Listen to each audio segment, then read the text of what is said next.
Hey guys, welcome back to Lenap. For today's video, we are going to show you or discuss with you how to fix Black Ops 6 connection failed on PS5. So if you're interested, let's start tutorial. In this case, you might be wondering how do you fix this issue here? Well, most likely the issue itself stems from your interconnection or the current server status. Now, first thing you want to do is you want to check your interconnection. Now, if for example, if your PS5 is using the same network, which in this case your laptop or your phone is connected to, the best or the first thing that you need to do here is you need to make sure that you have a stable interconnection. So usually you could go ahead and use any laptop that is connected to the same network. Just type in speed test. Now, in this case, you want to make sure that you have a pretty stable interconnection. Now, let's go and click on run speed test here. And usually mine is quite stable here.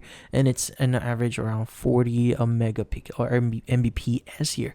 Now, if you have lower than, like for example, 10, or in this case, the upload speed is also quite slow, that means the issue itself is your interconnection. Now, you might want to contact your provider and see if there are any outages in your area, and hopefully they will notify you if it would actually fix.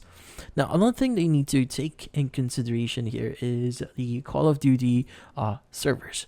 Now, sometimes they would encounter some issues and server hiccups. So in this case, this is actually in the support page for Activision, and you could go ahead and just access their server status page here. So by the way, if you can't access this page here, I'll be showing you later on. But yeah, so if you do see any, like for example, it's not online, if you see any reds in here, it means that the problem or there are going to be some problems on the servers, and usually you just need to wait for a few minutes or a few hours in order for them to fix that. Now, if you want to access this page as well, you could go ahead and go to your browser here. Just type in Black Ops 6 server status. Then you should be able to get the same thing here. As you can see, online services. Go ahead and click on it, choose Black Ops 6 here, and you should be able to see the current server status. But in this case, that's about it. So hopefully this video was able to help you. Like and subscribe to Lenap. Thank you for watching.